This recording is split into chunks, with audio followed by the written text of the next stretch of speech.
Olá, tudo bem com você? Pastor Celso Godoy por aqui. E nós temos uma reflexão para você no dia de hoje. Aqui no nosso debate-papo, nós temos tido tempos de reflexão, bem como também bate-papo com pessoas queridas da nossa sociedade, no nosso mundo eclesiástico, principalmente local. E hoje nós temos mais uma mensagem para você. Eu queria falar para você hoje sobre como viver a vida com inteligência. E para tanto eu queria levá-lo a uma reflexão nesse momento em um texto da Palavra de Deus. E eu queria que você abrisse sua Bíblia ou acompanhasse a minha leitura em Lucas capítulo 12. Nós vamos ver do versículo 16 até o versículo 21. E eu gostaria muito que você prestasse atenção na mensagem de hoje, que certamente fará bem a sua vida. Lucas, capítulo 12, versículos 16 ao versículo 21, nós lemos o seguinte. E lhes proferiu ainda uma parábola, dizendo: o campo de um homem rico produziu em abundância.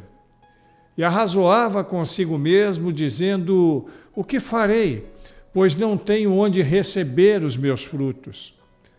E disse: já sei, farei o seguinte: destruirei os meus celeiros e vou reconstruí-los maiores, e aí recolherei todo o meu produto e todos os meus bens. Então direi à minha alma: tens em depósito muitos bens para muitos anos. Descansa, come, bebe e viva regaladamente. Mas Deus lhe disse: louco, esta noite te pedirão a sua alma, e o que tens preparado, para quem será? Assim é o que entesoura para si mesmo e não é rico para com Deus. Que palavra abençoada, que palavra linda e cheia de reflexões, as quais eu quero levar você comigo hoje num passeio ao mundo da reflexão, dentro da palavra de Deus, para aprendermos um pouquinho mais. Eu quero começar com uma pergunta. Como você definiria a vida? O que é a vida para você? Para mim, viver é algo extraordinário, especial, é indescritível. Viver, nós sabemos, é um presente de Deus. Mas e você? Como você lida com a sua vida? Você valoriza a vida ou você a desperdiça? Você vê a vida passar, você fica só olhando ou você vive enquanto os dias passam? Será que a sua filosofia de vida é a mesma descrita na letra de um artista carioca que diz assim: deixa a vida me levar, vida leva eu? Aliás, dois, né? Benito de Paula já cantava há mais de 40 anos: vou vivendo esta vida do jeito que ela me levar. Isso é filosofia de sambista, querido.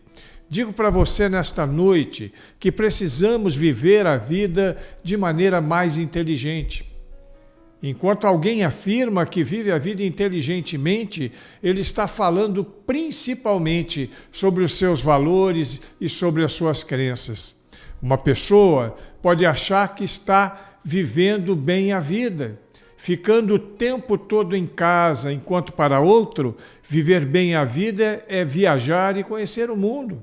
Uma pessoa pode pensar em viver bem a vida e passar toda ela conquistando bens, riquezas, prestígio. Outro, por sua vez, pensa em trabalhar para viver. Eu não trocaria um tempo de felicidade com a família por dinheiro acumulado numa conta de banco. E você? O que pensa sobre isso? O que é a sua vida? Tiago, escritor bíblico, tem uma reflexão interessante sobre ela. Ele diz que a vida é um vapor que aparece e logo se vai. É um sopro, um ar, é como um vento. O salmista, por sua vez, diz que a vida é como a erva do campo que nasce, cresce, seca-se e as folhas caem e o vento leva. Percebe a conexão dos dois autores com relação ao seu entendimento, ao entendimento de cada um deles a respeito da vida? Para eles, a vida passa rápido e termina em morte. Eu considero o fato de estar vivo como uma grande bênção. Certo escritor disse certa vez que há um jeito da gente descobrir qual o valor da vida. E ele dá uma dica, que se não fosse trágica, seria engraçada. Ele ensina que você deve comprar o jornal do dia, ir para as páginas na lista dos falecidos. Ali você lê e lê com muita atenção. Quando tiver certeza que o seu nome não está ali, aí você dê pulos de alegria. Você está vivo. A gente só saberá o valor de algumas coisas quando a perdemos. No caso da vida é mais complicado. Não podemos fazer essa avaliação. Obviamente, se perdermos a vida, estaremos mortos. E quando se morre, acabam todos os planos, todas as expectativas, toda a esperança acaba. Dentro dessa dimensão que vivemos hoje, a parábola que Jesus contou e que você ouviu nesta noite, diz que este tempo chegou para um determinado homem. Mas por ele não ter vivido a vida com inteligência, ele foi chamado de louco, insensato na tradução que uso neste dia. Administrou mal a sua vida, fez as escolhas erradas, suas prioridades estavam equivocadas, agiu de fato como um louco.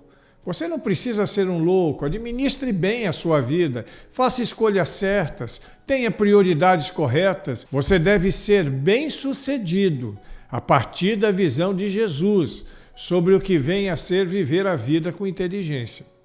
Nessa história, na história desse homem chamado por Jesus de insensato, podemos aprender algumas lições preciosas sobre viver com inteligência. E só seguir o caminho oposto ao que ele seguiu e sermos bem-sucedidos. Quer ver? Me acompanhe nessa reflexão. Em primeiro lugar, para viver uma vida com inteligência, precisamos reconhecer Deus em toda a sua existência. Alguns dizem que Deus não existe. Afirmam que é difícil uma pessoa inteligente acreditar na existência de um Deus pessoal. Mas é mais fácil crer que Deus existe do que crer que Ele não existe. Sabia disso? Infelizmente, a maioria das pessoas falam que creem em Deus com a boca, mas vivem um verdadeiro ateísmo. Eu chamaria de ateus cristãos. Sabem que Deus existe, mas não lhes dão o crédito devido. Não o consultam para nada. Fazem o que querem de suas vidas, seguem o caminho que consideram o melhor. Creio que toda a Bíblia nunca se viu uma pessoa tão centrada nela própria como o homem dessa história que nós lemos e contamos nesse dia. Vejamos seu entendimento. O que vou fazer? Disse o homem. Não tenho onde armazenar a minha colheita. Então ele diz, já sei o que vou fazer. Vou derrubar os meus celeiros e construir outros maiores, e ali guardarei toda a minha safra e todos os meus bens. E direi para mim mesmo, você tem grande quantidade de bens armazenados para muitos anos. Descanse, coma, beba e alegre-se. Então, poucas palavras, quanto egoísmo, quanto egocentrismo.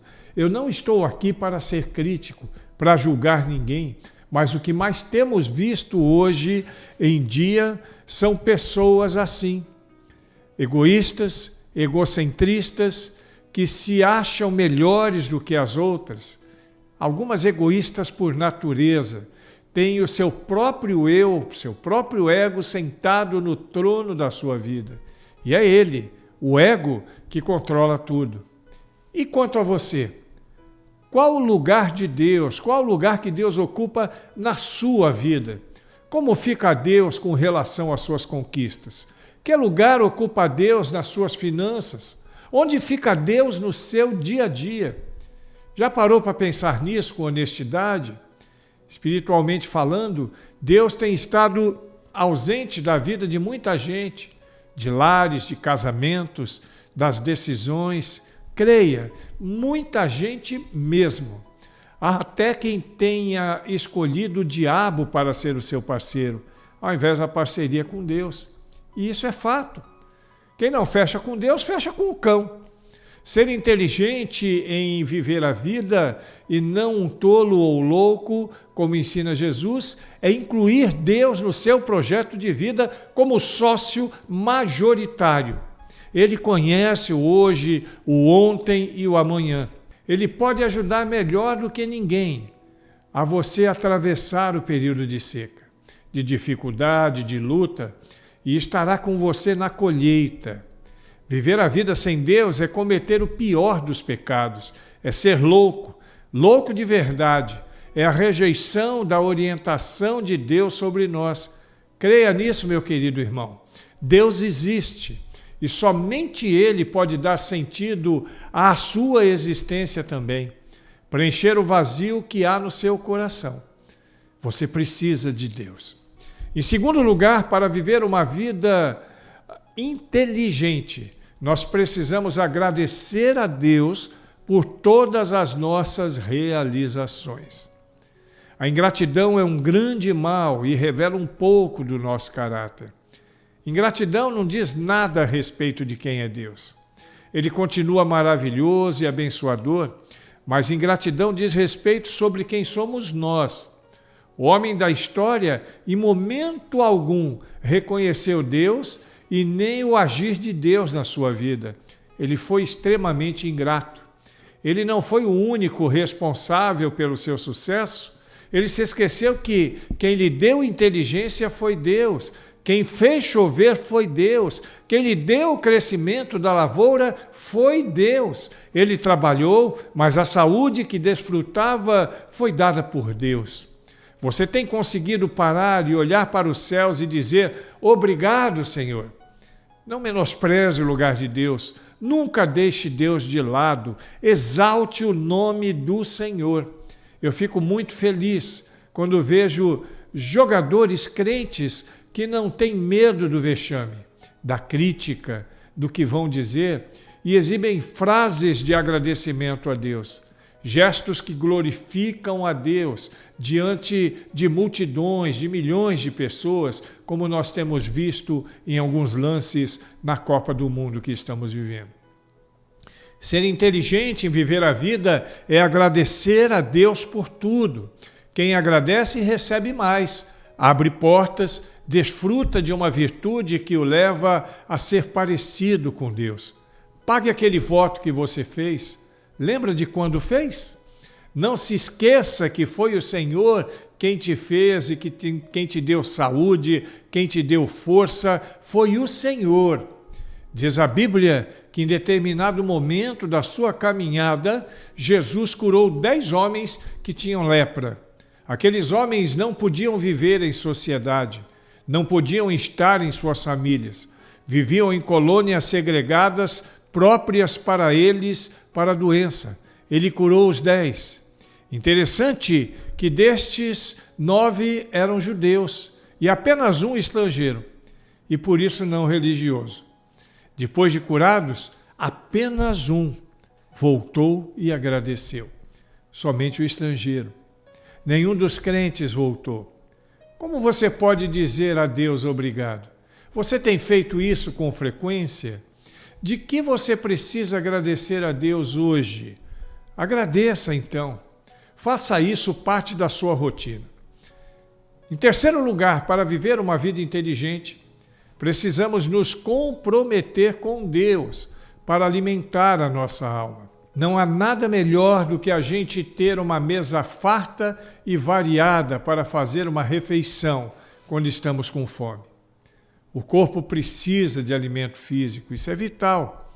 Precisamos dele para sobreviver. Mas assim como o nosso corpo, a nossa alma tem fome e sede também. Fome e sede espirituais. E isso também é vital. A grande diferença é que a fome e a sede da alma só podem ser saciadas com coisas espirituais. E a inanição desses elementos leva a uma morte espiritual, ou seja, uma morte eterna. O homem da história cometeu mais um errinho.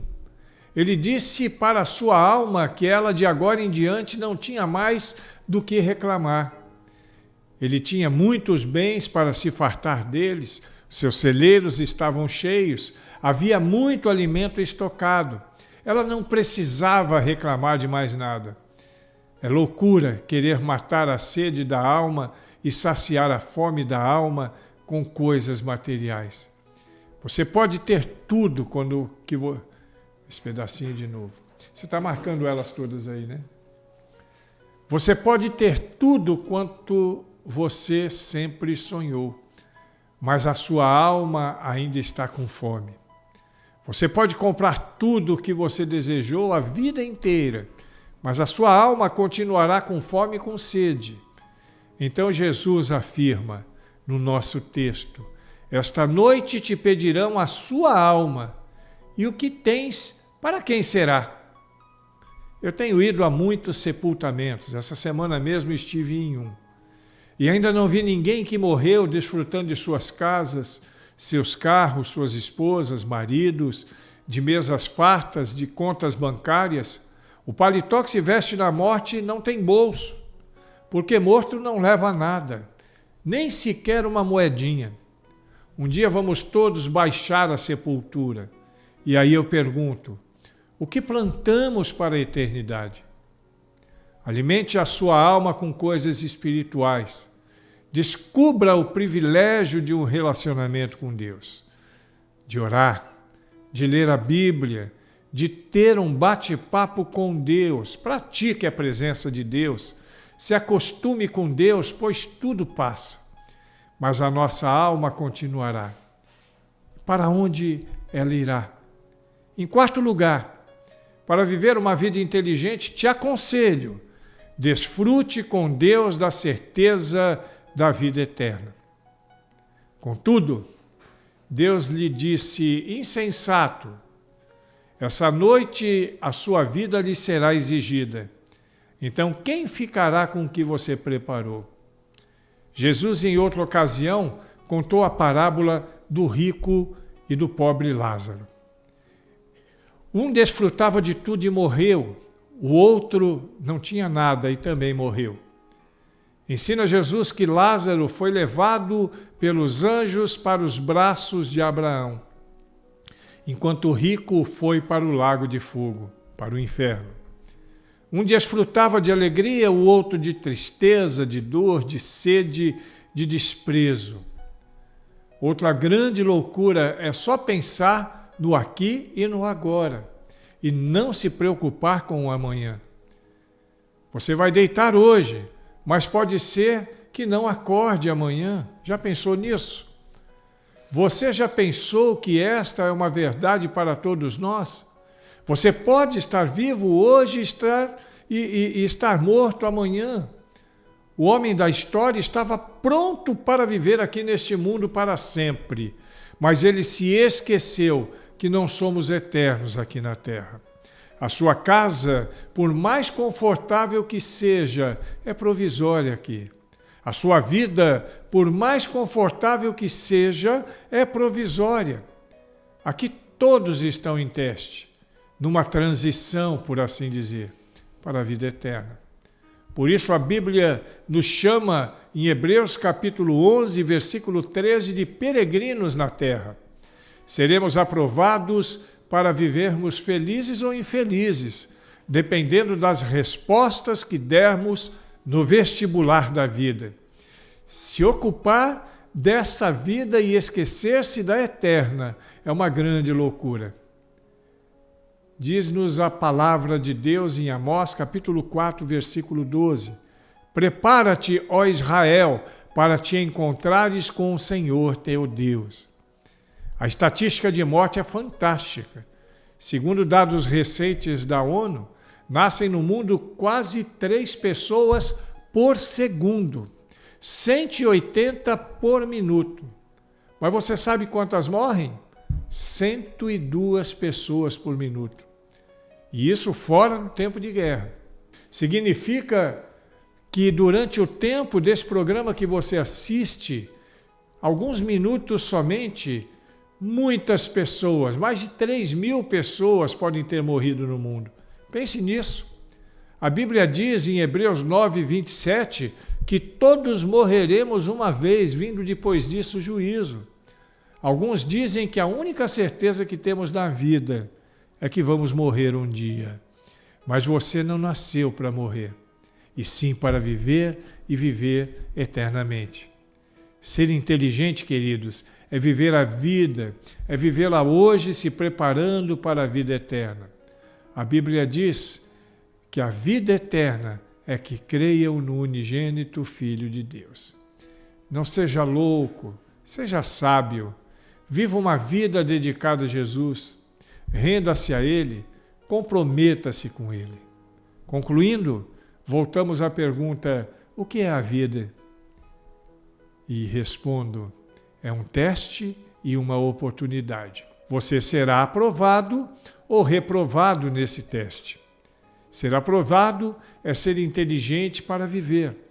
Ser inteligente para viver a vida é, primeiro, reconhecer Deus em toda a sua existência. Segundo, agradecer a Deus por todas as conquistas e vitórias. Terceiro, comprometer-se com Deus para alimentar a sua alma. E quarto, desfrutar com Deus da certeza da vida eterna.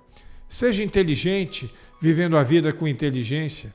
Se ainda não faz parte dessa família espiritual, através de um ato de fé, arrependa-se dos seus pecados e receba a vida de Deus em Jesus como seu Salvador nessa hora. Se já é filho, segundo a palavra de Deus, prepare-se para se encontrar com Ele. Amém?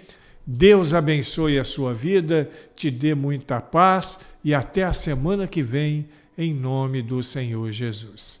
Deus te abençoe.